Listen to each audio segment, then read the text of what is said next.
Boldwood presents Shout Out to My Ex, written by Sandy Barker and read by Nicolette Chin. The moral right of the author has been asserted. This performance is owned by Boldwood. Chapter 1. Elle. I burst through the front door of our flat, fling my clutch onto the hall stand and head straight to the sofa where I fall onto it backwards. Covering my face with my forearm, I shout, "Gah!" into the crook of my elbow. My sister, Cassie, chuckles at me. More than 2 hours. That's a new record. I lift my arm and glare at her across the poof that moonlights as our coffee table. "Were you timing me?" "Always do," she says, darting a glance my way, then returning to her laptop. I toe off my extremely uncomfortable heels, then rub my feet against each other. Why do we torture ourselves with these bloody things? I eye the abandoned heels where they lie skew-if on the rug. Ah, that's right, I think, because they're bloody gorgeous. "So, what was wrong with this one?" Cass murmurs, distracted. I sit up. "Are you working?" I ask, ignoring her question. Her eyes dart my way again. "Aren't I always?" "It's Saturday night." She shrugs. "If you put that away, I'll give you all the juicy details." She snaps the laptop shut. "Go on. Actually, wait, I want wine for this." She leaps up and goes to the kitchen, and I flop back into the sofa and stare at our incredibly high ceiling. A favourite feature of living in a converted fabric factory. She opens the fridge door. "Rosé or Chardonnay?" "Have we got any fizz?" I ask, too lazy to get up and look for myself. "Consolation prize?" "Exactly." A yawn sneaks up on me and I succumb to it, stretching my arms in one direction and my legs in the other. Cass reappears with a bottle of cheap fizz we bought a dozen of from Aldi and 2 mismatched glasses. "We need new glasses," she finishes. "I know, you say that every time." "I only think of it when we're about to pour." "Me too." Rip, twist, pop, and she pours. I swear she could crack a bottle of fizz with her eyes closed. Cass is the master of celebrating even the smallest of wins, one of the things I love most about her. "Here you are." She holds out a glass and I sit up and squint at it. "They're even pours, I promise."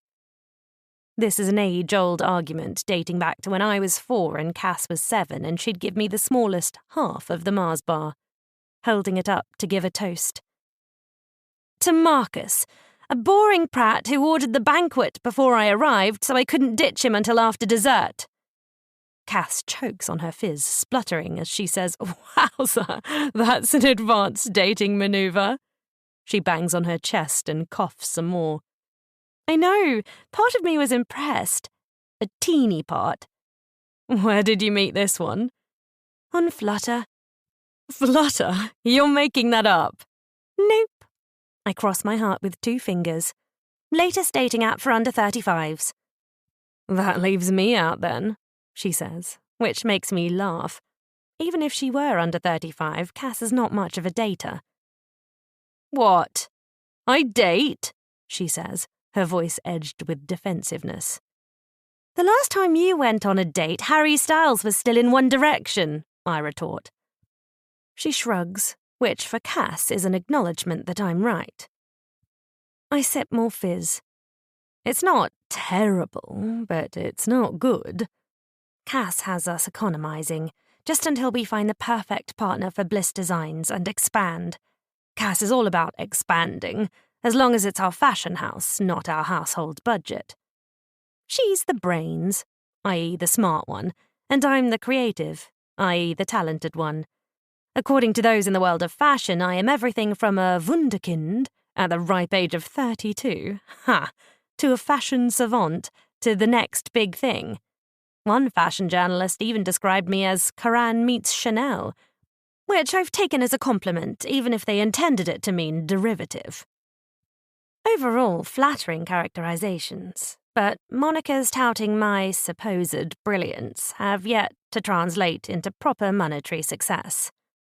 To date, Our achievements include making enough in sales to hire a team of 3 and rent a space for our fashion house, maintaining a steady, albeit small, clientele, and the odd celebrity endorsement. But our long-term goals are much loftier.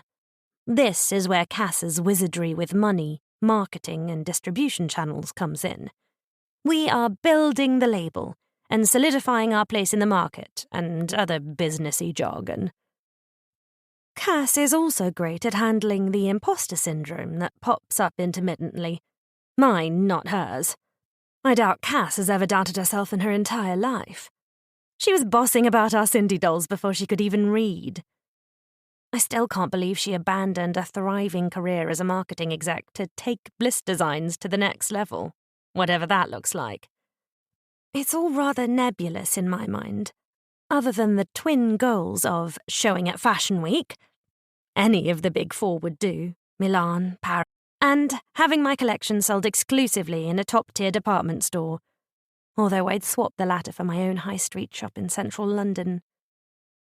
Cassie says my goals are achievable, but to me they remain waif-like, just out of reach. Meanwhile, we never quite break even, continuing to drain our combined savings and a generous gift from our maternal grandmother. "I can't take it with me, girls," she says any time we bring it up. And while Cassie loves spreadsheets and sales projections, truly, she'd tell you the same, I love front row seats at fashion shows and goodie bags. And clothes. I love, love, love clothes. I love designing them, I love styling them, I love wearing them. Clothes can make or break a day, a week, or a lifetime. Since I started playing dress-up from Mum's wardrobe, around the same time I was wrestling my big sister for the biggest half of a chocolate bar, I've known I would be a fashion designer. My career is the fulfilling aspect of my life, making my love life pale even more in comparison. I'm staring into space, and when I come to, Cass is back on her laptop. "Hey, you said you'd put that away." "I did, and then you disappeared on me." "I'm back now." She closes her laptop again, gently this time, and sets it on the poof. "I'm all ears. So, on a scale of 1 to 10, 1 being a politician and 10 a potato, how boring was Marcus?"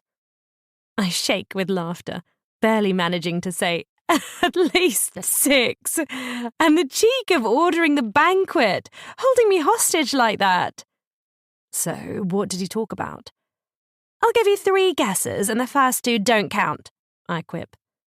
So himself." "Yep." I start listing off his traits on the fingers of my free hand. "Public school, King's College." "Oh, God, say no more," Cass interjects. "Oh, but there is more. So much more." "Skip ahead. I don't need the life story of someone you'll never see again." "Oh, unless..." "Oh, no, I am definitely not seeing him again."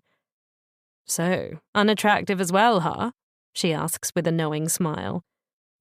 "Sometimes I'll endure a little boredom for some physical activity. But only sometimes, and only if he's super hot. A woman has needs, after all, and not all of them are intellectual." I shrug. "Not unattractive, just not my type. He's one of those blokes who spends half his time in the gym and the other half talking about it to his date. I don't care how much you can deadlift, Marcus." "I suspect you underrated him before," she says with a smirk. "Underrated or over?" "Whichever means he's closer to a potato than a 6. I gulp the rest of my fizz and hold out my empty glass. "More, please." Cass tuts at me before obliging, her not-so-subtle way of telling me to sip and savour, another cost-cutting measure. Ignoring her, I take a large pull, then cradle the glass in my lap. "I just wish..." "I know. You want someone like Leo," she says, completing my sentence by rote. This may not be the first time I've mentioned it. Leo. My first and only love. Bright, talented, Hilarious, kind, loving, generous, and oh, so sexy Leo. The benchmark against which every man since has been measured, each one falling woefully short. I just wish I knew where he was or how to get in touch with him. We met on our first day at Kingston School of Art. He appeared to be lost and I stopped to offer directions. I told myself at the time it was because I was a good person and had attended orientation day, so knew my way around. But really it was because he was heart-stoppingly gorgeous. The words, "Are you lost?" popped out before I could second-guess approaching someone that good-looking. He smiled gratefully and my heart thudded so loudly I was sure he could hear it. We then discovered we were both studying fashion design and were heading to the same lecture hall. We were inseparable from that day on, our relationship making the leap from friendship to romance by the end of week 2 when he kissed me mid-laugh.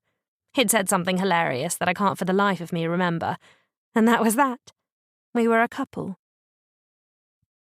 But after 4 years together, Leo moved back to Texas, breaking the news the night before he flew out and obliterating my heart into a zillion pieces. After that, we lost touch, or rather, he ignored all my attempts to contact him, and I eventually gave up. We didn't have a word for it back then, but now I'd call it ghosting. A few years ago, after a particularly dire first date, I started looking for him in earnest. But despite many extensive online searches, I cannot for the life of me find him. I've wandered off again. My mind does that. And I return to the flat. Not surprisingly, Cass is back on her laptop. I don't blame her. She's heard more about Leo than all the men I've dated since put together. "So, what are you working on?" I ask, returning my focus to her. "Oh, just," she says cryptically. "I'm not sure if anything will come of it yet, but I'll let you know if it does." She sends me a dimpled smile. Cass got the dimples, and the height, and the chestnut waves. I got Mum's petite, short, boyish, flat-chested frame, mousy hair that I dye honey blonde and wear in a choppy bob, and no dimples. Other than that, we look enough alike in the face that people can tell we're sisters. Another yawn takes hold. "Right," I say, standing and draining my glass. "Bed." "Really? Because you're such sparkling company." "Says the woman with her nose in her laptop." I take the empty glasses and the half-full bottle to the kitchen, then swing past Cass on the way to the bathroom. I wrap an arm around her shoulders and squeeze, smacking a kiss onto her cheek. "Night." "Good night, Bean," she says, calling me the childhood nickname I either love or loathe, depending on how and why she says it. Chapter 2. Poppy. "Good morning, Anita," I say cheerfully as I sail past reception into our open-plan office. "Welcome back," she says with a smile and a wave. "Thank you," I sing-song. "Hi, everyone," I call out. Several heads lift at once and my fellow agents rush to greet me. "Poppy, we missed you," says Freya, throwing her slender arms around my neck. I return the hug one-armed. "Welcome back, Poppy," says George, leaning in for a cheek kiss. "There's an invite in your inbox. Drinks after work." Nope. Not taking no for an answer. You've been away 2 weeks. 10 days, I interject. "And we have loads of gossip to catch up on," he says, disregarding my correction. "What George really means is he wants all the honeymoon gossip," says Freya playfully. George swats at her. "I do not. That's private business between Poppy and her smoking hot husband. Besides, they've been married for months now. Surely that side of things has died down by now." He eyes me intently, the nosy bugger. "I am not answering that," I tell him firmly. He blinks at me and purses his lips with reluctant concession. "Anyway," says Nazarene, "welcome back to real life. You look." She scrutinizes me, and I half expect her to blurt out something like, "thoroughly shagged." George isn't the only member of my work family who oversteps. But instead, she says, "Hot." "Oh, thank you," I reply, basking in the compliment. "No, I meant, are you sunburnt?" She peers at me even more closely and I step around her. "Just a little pink," I say, miffed. "It was overcast on our last day and I didn't realise I'd been in the sun too long." It was a rookie mistake for an Aussie who grew up sun-smart, slip, slop and slapping her way through childhood, but I don't mention that. At my desk, I relieve myself of my handbag and retrieve my laptop from the locked bottom drawer. Thankfully, someone had the presence of mind to water my peace lily, and its waxy leaves greet me cheerily. "Poppy?" "Yes, George?" "Drinks at 5. He punctuates this mandate with a wagging finger, then wanders towards the kitchen. "Yes, George, got it. 5 o'clock. And put the kettle on?" I call after him. He lifts a thumb into the air. I start every workday with a pot for one of perfectly brewed tea. Freya squeezes my arm. "So good to have you back," she says before heading back to her desk. Nazreen sidles over and perches on the end of mine. "What can I do for you?" I ask, giving her at least half of my attention as I boot up my laptop for the first time in nearly a fortnight. I can't believe that only 2 days ago I was in the Maldives, on honeymoon, with Tristan. It was our first proper holiday together, as I'm not counting our quick visit to Tasmania to spend Christmas with Mum and Dad. That was a whirlwind trip so Tristan could meet my parents, and I spent half of it enduring the cringy stories Mum told about my childhood, with photographic evidence, and the other half rescuing Tristan from Dad's deep dive into the minutiae of farming apples. It was fun and lovely, but very much not a holiday, especially as any time Tristan attempted to seduce me, I shooed him off. I was not having sex with my parents in the next room. "You're lost in thought," says Nazreen. Bang on. "I'll come back in 5. Left to my own devices, my mind wanders further.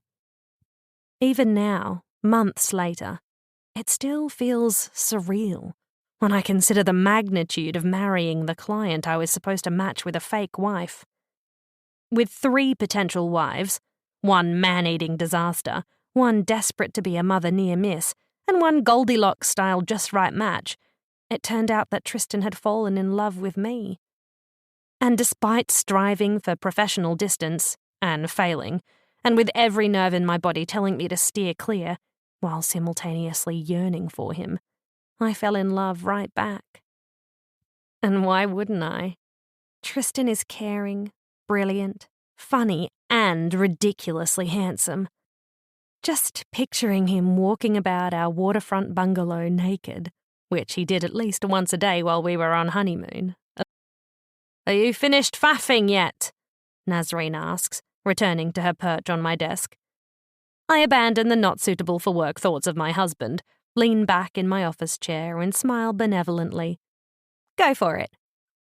Naz may be impatient, and at times mildly irritating, but I am still riding a post-honeymoon high and nothing can faze me today. "I have something for you. A case," she says. Oh. I had hoped to take a day or two to get back into the rhythm of work, but there's something in her tone that captures my interest. "What is it?" "Long-lost love. Can't forget him. Can't get over him. Can't find him." "Ooh, that sounds interesting," I say, leaning forward. "Go on." "Client's coming in tomorrow and... Wait, are you asking for a second, or..." She huffs out a frustrated sigh. "No, I wish, but I'm knee-deep in my Parent Trap case and I need you to take the lead on this one. She's a referral from a friend, so I don't want to turn her down." "Ah. Please?" she adds as an afterthought. "I'll happily consider taking the case." She nods. "Brill. Thanks, Poppy."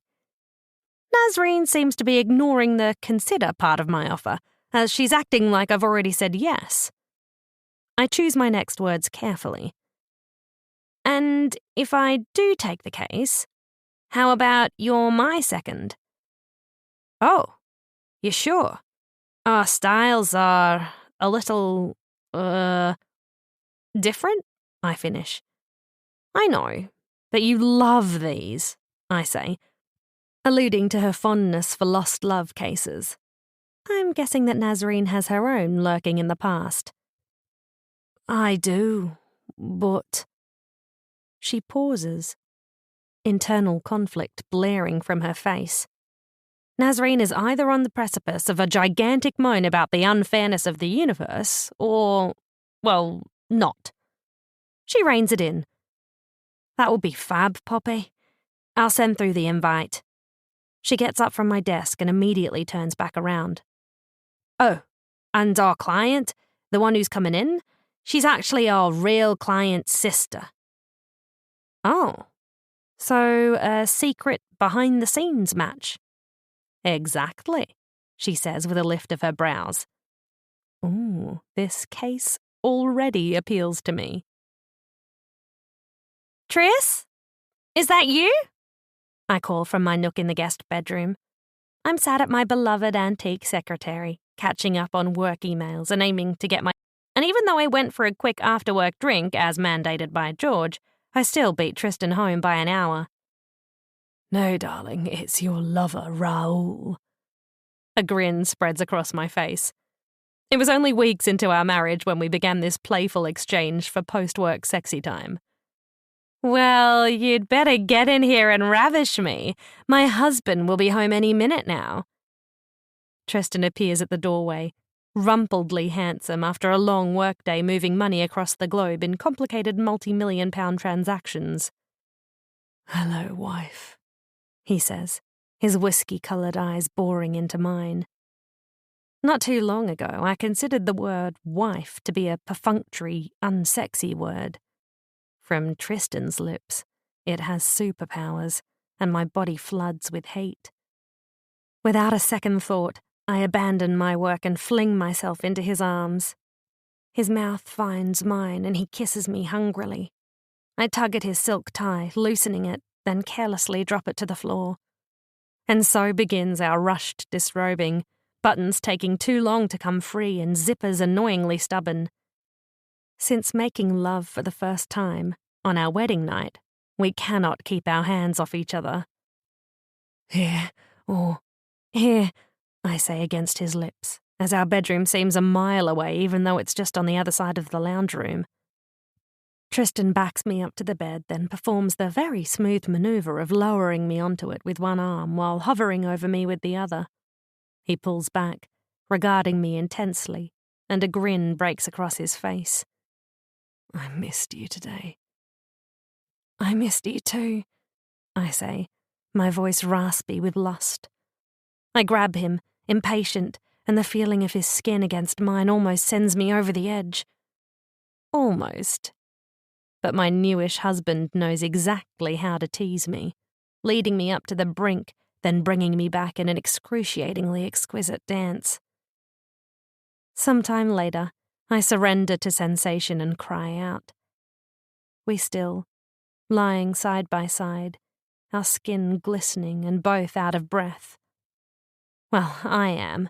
Tristan is so fit he could probably run a marathon at a moment's notice. How was your first day back? He asks. I prop myself onto one elbow and trail my other hand lazily over his deliciously sexy chest. It was good. Nice to see everyone. Oh, the Carruthers case has finally come to a close. Last year, the now former Mrs. Carruthers discovered that her love match was one-sided and threatened to expose the agency, and quite a terrifying time for a matchmaking agency that prides itself on discretion and confidentiality. 5 months on, after some next-level matchmaking by my colleague Ursula, and she's on her way to the altar with a real love match. Oh, that's wonderful news, he says. Yep, everyone's relieved to close the door on that one, especially Saskia and Ursula. Saskia Featherstone, former solicitor, founder of the agency, and one of my mentors. We secretly call her the Swan for her unwavering cool-headedness, and even she was fazed by the Carruthers case. As was Ursula, senior agent and my other mentor. It was one of Ursula's rare failings as a matchmaker. Understandable, says Tristan. He knows exactly how close the agency was to imploding, and me losing my much-loved job, as he showed up to propose to me the same day Mrs. Carruthers barged into the office and caused a massive scene. I lift my hand from his chest and run a finger gently over the ridge of his right cheekbone. Tristan really is so handsome. I once described him to my best friend Shaz as the love child of Henry Cavill and Theo James. And any prospective cases on the horizon? He asks after a few moments. He must have been lost in thought too, probably musing about how beautiful I am. Ha, I'm not, but he says I am, and often. Actually, yes, I reply. A referral from Naz. Long lost love. We're meeting with the client's sister tomorrow, and I'll decide then. You really get to pick and choose your cases? He asks, a reminder that even months into our marriage we're still learning about each other. I nod. I have to be all in to be an effective agent. And what if it's the only case on offer? Ha! I laugh. He frowns, slightly stung. Sorry, Tris. I didn't mean to be condescending. I just thought you were joking. He shrugs, and I land a conciliatory kiss on his lips. Do you remember our first meeting? He nods, a smile tugging at the corner of his mouth. And do you remember being rude and impossible? He barks out a laugh, scrubbing his face with one hand as if to erase the memory. So that's a yes? I continue. Well, you might also recall that I mentioned a wait list? He drops his hand from his face and meets my eye. Vaguely. I may have been a little inside my own head. I plant a kiss on his cheek. Just a little, darling. We regard each other a moment, and he lifts his head to kiss me. Anyway, I have several prospective clients in my inbox, and I haven't even cleared it yet. So I'll meet with the sister tomorrow, then decide whether to take the case. He's quiet for a moment, contemplative. Why did you take my case? He asks softly. The question, and how he's asked it, a glimpse into his huge and vulnerable heart. I run my forefinger along his jawline. Because I like a challenge, I reply. He sniggers and wraps me up in his arms. And thank God for that, he says, his mouth against my hair. Chapter 3. Elle. This is coming along brilliantly, I say to Zara, my assistant designer. I circle the dress form and admire the single-breasted linen jacket. I'm just not sure about this, she replies, running her forefinger along the raw edge at the neckline. I step back to better scrutinize it, squinting slightly. What if we... She tucks the edge under on one side of the V, pins it, then stands beside me to get a better look. We're both staring at it when Cassie bursts in. You are never going to believe this! Wait, what are you looking at? She glances between us and the dress form. The neckline, I say. Cassie joins us and angles her head. Hemmed, she says right as I say, raw. Zara sniggers softly. So, a raw edge then? She asks cheekily, removing the pins. I give Cassie my attention just in time to catch her eye roll. Don't be like that. You never take my suggestions, she says with a faux pout. Me, genius fashion designer, I say, pressing a finger to my chest. You? She cuts me off. Yes, all right. Anyway, I have news, she adds, brightening up in an instant. I'm all ears, but walk with me. I need to check the fabric bolts that came in overnight. We head towards the other end of the workroom, which bustles with activity. The autumn-winter collection will launch in just under a month, and we're all hands on deck, the entire team busy cutting, sewing, and fitting. 3 words, says Cass. Paris, fashion, week. I stop short. Sorry? You heard me. Yes, but what does that mean? I, my dear sister, have managed to work some magic, and Bliss Designs is going to A hush descends over the workroom, and I can feel all eyes locked on us. You... what? I know it's late notice, but an Icelandic designer had to pull out and I snagged us their spot. But that's only a few weeks away, and we're just a small...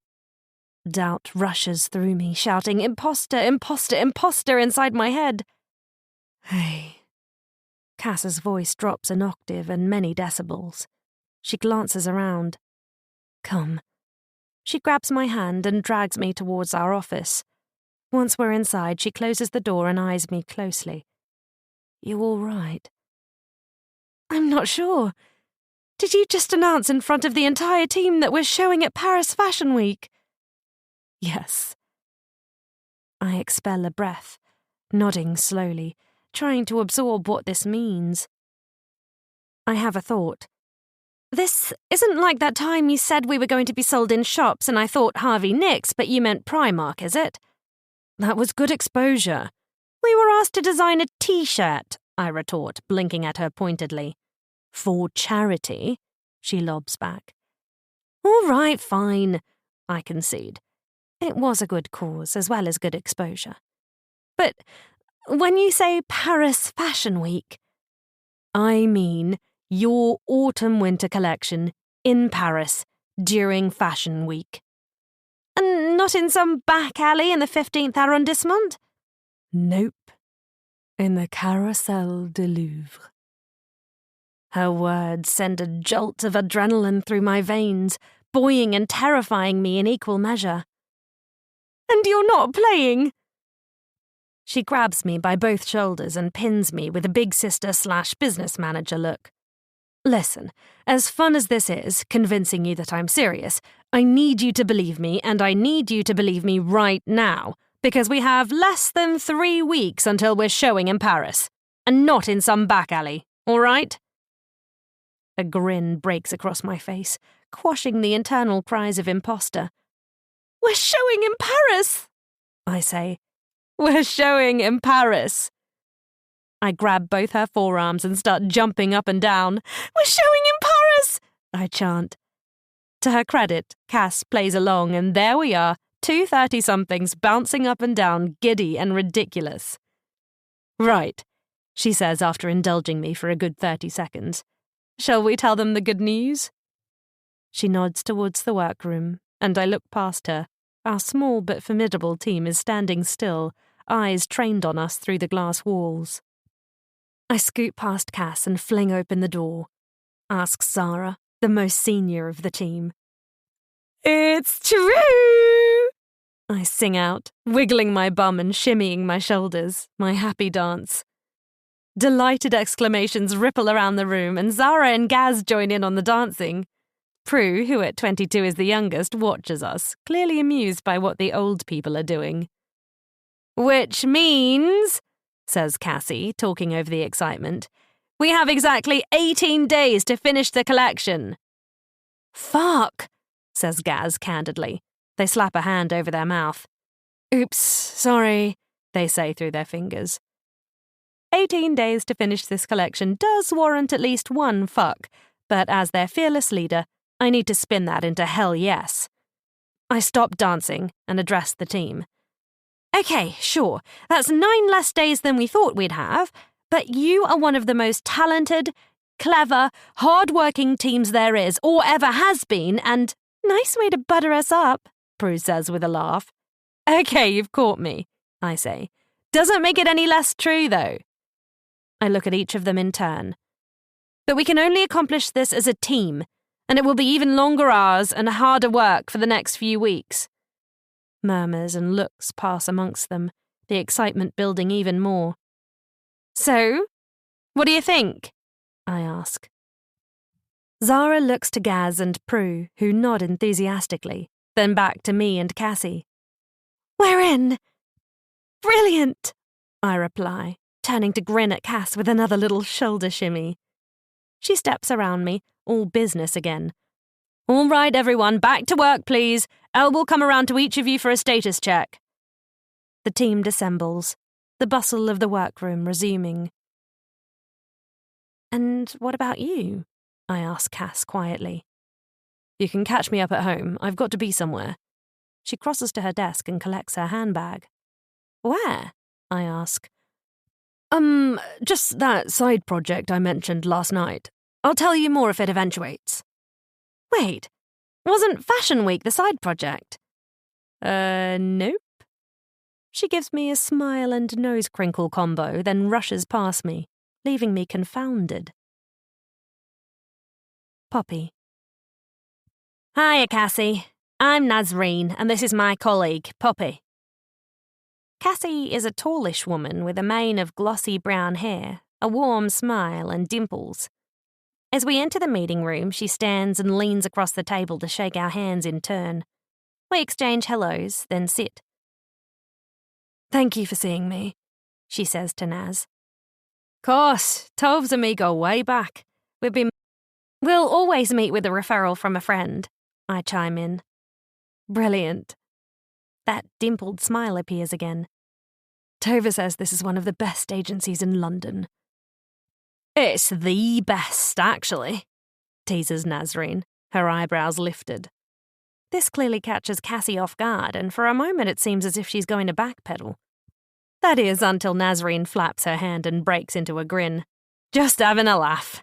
I mean, it's definitely a top-tier agency, and one of the things that makes us special in cases like this is our investigator. She's a gun. Excellent. Cassie is visibly relieved and sits back against her chair. But just to let you know, Naz continues, I'm currently chest-deep in another case, so I've asked Poppy here to consider taking yours. Oh, says Cassie.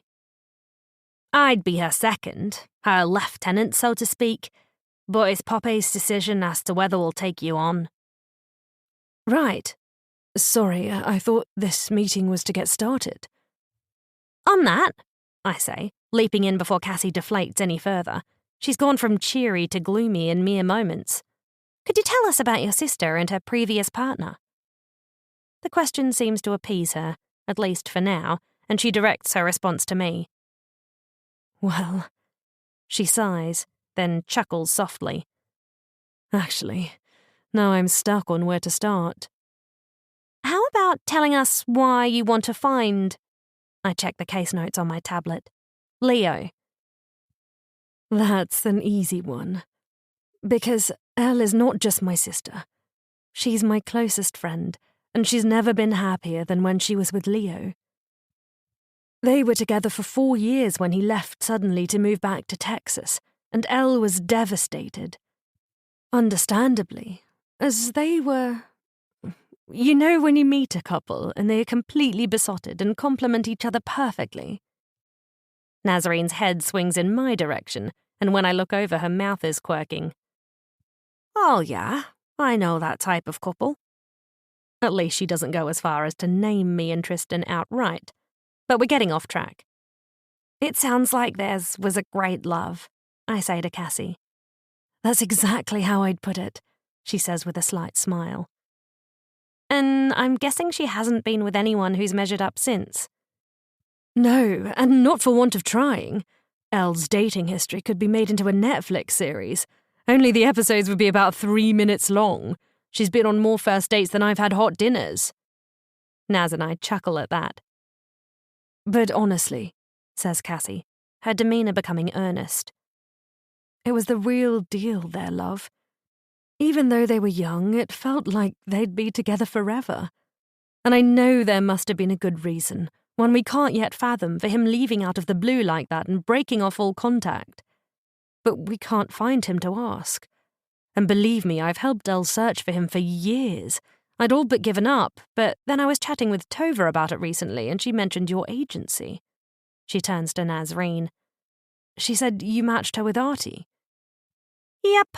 Unofficially, but I got it right on the first go, says Nazreen without a skerrick of modesty.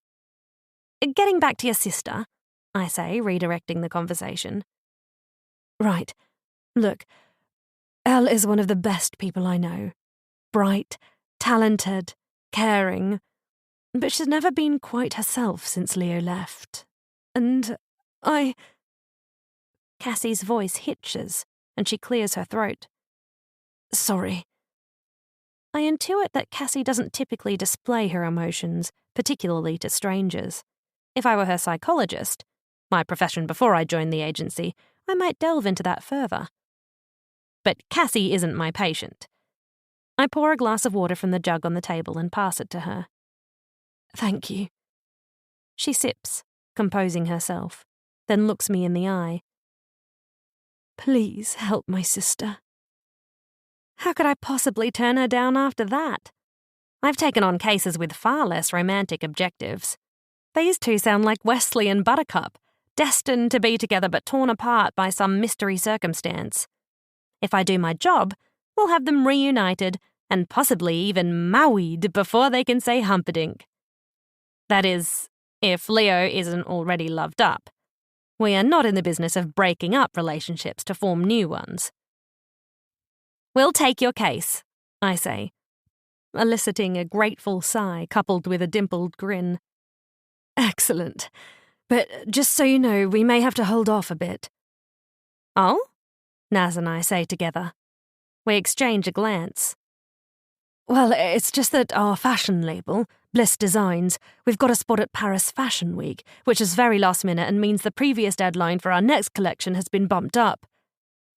Right, says Naz, and I can tell she's peeved. To be fair, this is the first time a client has begged us to take a case and then told us to hold off. How about this? I ask. We start looking for Leo. You give us every bit of personal information you have on him and we'll pass it on to our investigator. And you and Elle get ready for Paris. From there, we can play it by ear. How does that sound? I can make that work. Oh, good. I flick her leg under the table. Ow. I should have known she'd react like that. Nazarene is an excellent agent. Her clients love her no-nonsense, call it like she sees it approach. But sometimes she has the maturity of a toddler. Cassie shifts in her seat. Sorry. I know this is all a bit please help, but not just yet. Not at all, I say, feeling Nazarene's eyes on me. I ignore her.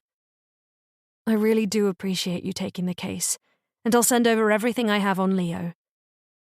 There's an unspoken agreement that the meeting has concluded, and the three of us stand in unison. Before you head out, I say, if you could stop by reception, Anita will give you our contract and non-disclosure agreement to review. We can get started once they're both signed. Of course. And, as I said on the phone, we're waiving our fee, says Nazarene. I appreciate that, she replies, colour flooding her cheeks. It indicates at least slight discomfort at receiving our services pro bono, something I appreciate. Nothing worse than a pro bono client who takes advantage. It has only happened a couple of times since I started here nearly 5 years ago, but no one wants to fire a client. Oh, and one last thing, says Cassie. Elle can never know I came to you. If we do find him and we are able to reunite them, she's got to believe it was... She seems to search for the right word. Kismet? I supply. Exactly. Kismet. Finding a long-lost love and staging a reunion that seems like a coincidence? This case just gets more and more intriguing. Chapter 4. Elle. Eloise, come on, we need to go, calls Cassie. She swings open my bedroom door to find me on the floor, kneeling amid 3 plastic crates and surrounded by mementos from the past 32 years. Photos, cards, school reports, merit awards, and every sketchbook from childhood through to my teenage years. I even found the one my parents got me for my 6th birthday, which I filled with triangle-shaped dresses of various lengths and fabric designs, using all 120 Crayola crayons, including the flesh tones. Cass blinks at me in confusion. Hi, Sorry, I know we're supposed to have left by now. I scan the detritus of my fruitless search. Where the hell is it? What are you doing? You're not even dressed. I sit back on my heels. I know, but I'm invested now and I just want to find it. Find what? A list. You're making us late so you can find a list. Well, it's not. She hovers in the doorway, emanating impatience, so I get to the point. The first week of uni, one of our lecturers had us write down our career goals. As in, pie in the sky, dream big, pinnacle of our career type goals. And you wrote show at Paris Fashion Week? She asks, clearly wanting to hurry me up. Well, yes. And Milan and London and New York, ovs. Ovs. Elle, we really need to go. The staff meeting starts in 20 minutes. We can be a little late, I say, resuming the search. I pop open the lid on the final crate. We didn't get home till after midnight. Yes, but it's not a good look if the rest of the team arrives before we do. We're the last to leave and the first to arrive. That's the way we've all... Can't you just text Zara and ask her to open up? I want to find the list so I can show the team, I say, rifling through the final crate. For motivation, I add for good measure. Cass sighs, then leans against the doorframe and takes out her phone. Why now? She asks. You've never mentioned it before. I dreamt about it last night. I was accepting an award and I talked about it in my speech. Which award? A completely made-up I was dreaming award. I close my eyes, trying to picture myself writing the list. A memory comes to me and I start searching again, this time with something specific in mind. Yes! At the bottom of the third crate, I find 4 study planners, one from each year of uni. I take out the planner from first year and start thumbing through the pages. Cassie leaves her post in the doorway and stands behind me, looking over my shoulder.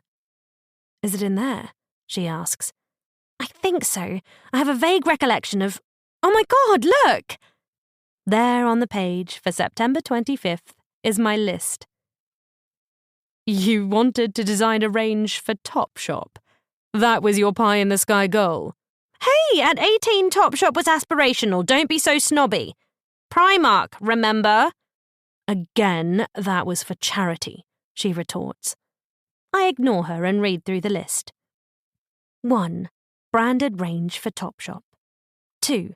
Special collection in collaboration with a shoe designer/accessories designer. 3. Own fragrance. 4. Red carpet look for Taylor Swift. 5. Show at Paris/New York/London/Milan Fashion Week. 6. Cover of Nouveau. Taylor Swift, Cassie teases. And what's with this? She asks, pointing to number 5. Too lazy to write out your biggest dreams as separate items? I snap the planner shut and stand. Or I try to, as I now have pins and needles in both feet. I hobble to the bed and sit on the edge. I wince as I stretch my feet against the rug. I hate that, says Cass, commiserating. Yeah, worth it though. I found it, I say, both grimacing and smiling as I hold up the planner. It's a good list, Elle. And in a fortnight you'll be able to tick off number 5. Well, part of it. I might swap out Topshop for Harvey Nicks, though, I say, wiggling my toes as the last of the numbness finally recedes. And Taylor Swift? Tay-Tay stays. Could you at least add Florence Pugh or Elle Fanning? Fine. Now I just need 5 minutes to shower and get dressed. When I look up, she's smirking. 15 minutes, then. I'll make you some Marmite toast for the walk. I stand and smack a kiss on her cheek. You're the best. And brush your teeth, your breath stinks. Ah, the joys of living with your sister. You should frame that, says Prue. Definitely, Zara agrees. Really? I ask. The 5 of us are crowded around one of the cutting tables, all eyes trained on my first-year study planner. I'm not sure I want to tear out the page. Could just scan it, says Gaz, our pattern designer and resident techie. They reach past me and pick up the planner to examine it more closely. Yeah, I reckon scan it, print it. Easy peasy. Just then, a Polaroid falls out of the planner and flutters to the ground. My stomach plummets as Gaz picks it up. I know exactly what that is, even though I'd forgotten it was there. Ooh, who's the cutie then? They hand the photo around to the rest of the team, eliciting a collective "Aww." "Elle, you're just a baby!" exclaims Prue. "How old are you, 16? "And who's the bloke?" asks Sarah. "He's proper fit, he is." I signal for Gaz to give me the photo, even though there's no way I'm going to look at it. "All right, everyone," says Cass with a series of quick claps. "Let's get to work, shall we?" I know she's just protecting me, doing her best to diminish the blow, but there's not enough cotton wool in the whole world to make this discovery any less painful. The team dissembles and I palm the Polaroid, heading straight to our office where I collapse into one of the chairs. I squeeze my eyes shut and take a deep breath, willing the tears to hold off. "Hey, are you all right?" Cass asks, closing the door behind her. I feel her presence beside me and open my eyes. She's holding my planner to her chest. In the rush to it, "The one that got away, huh?" "What? How can you be so flippant?" "No, sorry, not him. I meant the photo. Sorry, Elle." "Oh, in that case, yes. The one that got away." She pats my shoulder soothingly. Several years ago, right after my last serious attempt to find him, I did a massive purge of all things Leo. I gathered every ticket stub and pub coaster, every gift he ever gave me, including the charm bracelet for my 21st, the sketches we drew together, one of his t-shirts that I slept in for months after he left, and all the photos I'd stupidly printed that once adorned my fridge. Everything that could possibly remind me of him. Or so I thought. Cass talked me out of burning the lot, even though bonfire night was just around the corner, which would have made the purge even more of an occasion. Instead, I packed everything into a cardboard box, taped it shut with half a roll of packing tape, and couriered it to Mum and Dad's, not trusting myself to take it over the following weekend when we were due for our every other Sunday family lunch. Apparently, Dad moaned about not having anywhere to store it, but Mum told him to shush and put it up in the loft. It's been there gathering dust ever since.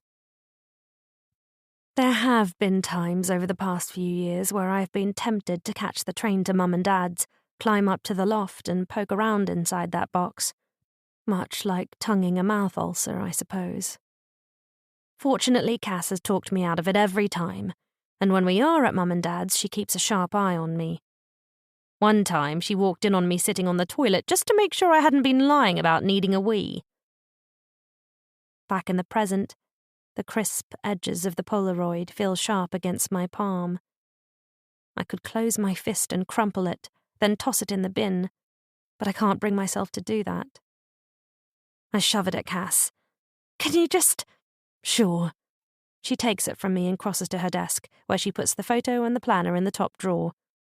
"Want me to lock it?" she asks, knowing me as well as, if not better, than I know myself. I manage a nod, and only when I hear the key in the lock do I fully exhale. She comes back and bobs down in front of me. "All right." "How can something from over a decade ago have so much power over me? I mean, look at me!" I flap my arms about. "Behold this pitiful specimen!" "You're not pitiful. Besides, it's not just some thing. It's a symbol of what you've lost. It's perfectly normal for you to feel the way you do," she says unconvincingly. "You wouldn't let yourself wallow like this." "You're not wallowing, Elle." I catch her sympathetic look, but I don't let it. Instead, steadying my breath to compose myself. Cassie's phone starts to ring, but she stays put, watching me, which is even more disconcerting. "Aren't you going to answer that?" I ask. "You're sure you're all right?" "Just answer it." Reluctantly, she leaves my side, answering in that ultra-professional way she has. "Cassie Bliss, Bliss Designs." I'm about to leave and get back to work when she says, "Wowzers, already?" followed by, "That's brilliant, I'll be right there." She hangs up, beaming. "What's all that then?" I ask, my woes instantly forgotten. Just that side project, right. Are you ever going to tell me what it is?" "We'll see." She slips her phone into her handbag and slings it over her shoulder. "I'll be back in time for the meeting with the show coordinator to finalise the music and lighting." She sends a kiss through the air and departs before I can quiz her further. This bloody side project. I'll get it out of her eventually. Chapter 5. Poppy. "She's waiting for us in there," says Nazreen, nodding towards the screening room.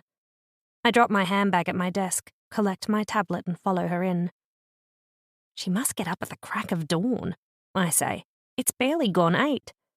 I don't think she sleeps. This was way faster than expected, right?" "Must be why we pay her the big bucks," Nazreen quips as we reach the doorway. "Pay who the big bucks?"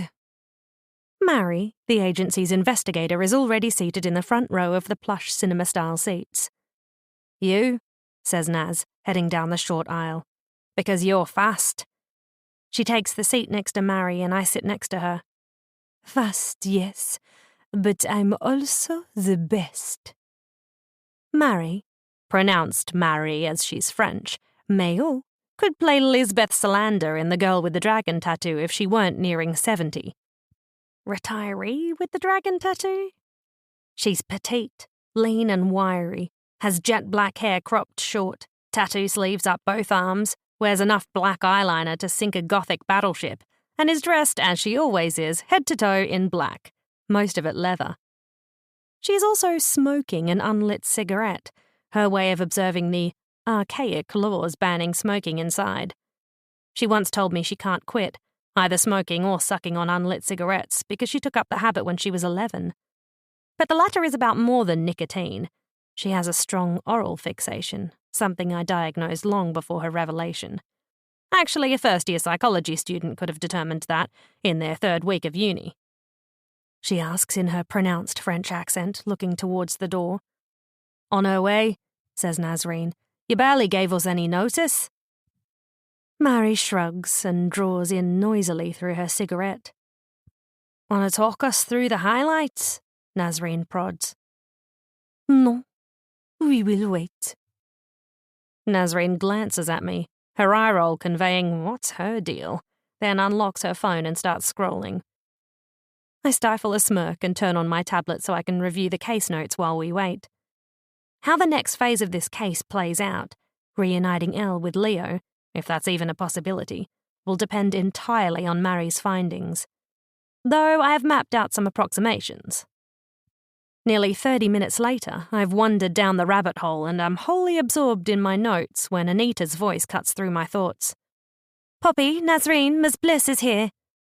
The 3 of us turn in unison and I stand so I can properly welcome Cassie. "Thanks, Anita." "Hello, Cassie, come on in." "Hi, Cassie," adds Nazreen over her shoulder. "Sorry it took me so long to get here." "No worries," I say to reassure her. "We're sorry we couldn't give you more notice, but we wanted to bring you in as soon as we had news." "That's brilliant and perfect timing. Elle had a real wobble this morning." She looks past me to Mary, curious. "Cassie, this is our investigator, Mary Mayo. Mary Cassie Bliss, our client." Mary nods at Cassie solemnly, and I indicate for Cassie to sit next to me. "We begin," says Mary with a dramatic gesture. Au fait with the agency's AV system after years as our investigator, she presses a button on a large remote, and the screening room goes dark. 2 seconds later, the slideshow begins and a low-resolution photo of Leo and Elle fills the screen. This was the sole photo of Leo that Cassie was able to provide us, mined from the archives of her social media. "Et voilà, Leo Jones," says Mary. "Born in the early 90s in Dallas, Texas." Cassie shifts in her seat. Excitement, perhaps. The photo vanishes and is replaced by a photo of a man and a woman who appear to be in their 60s. "Leo's parents, says Mary. And even if she hadn't just said where they are from, it would have been an easy guess. They look like they're straight out of Dallas, the American TV show from the 80s. The man is wearing a large cowboy hat, his thick silver hair only visible at the temples, a dress shirt tucked into jeans, a bolo tie, and the most enormous belt buckle I've ever seen. In a pinch, it could be used as a satellite dish. His feet aren't visible, but no doubt they're adorned with cowboy boots. And the woman, oh my God, is swathed in a hot pink taffeta dress that screams 80s prom, and the only thing bigger than her puffed sleeves is her hair, which she's wearing an entire MAC counter of makeup and showing off what I'm guessing is a $10,000 set of teeth. There's also something quite sad behind her eyes, making me wonder why. My gaze flicks to her husband's eyes, which are hard and steely. Perhaps that's why. She's married to a cold man. Leonard Campbell Jr. and his wife, Piper née Jones. Wait, says Cassie. So Jones was his mother's surname? Mais oui. Mary doesn't offer any further explanation and turns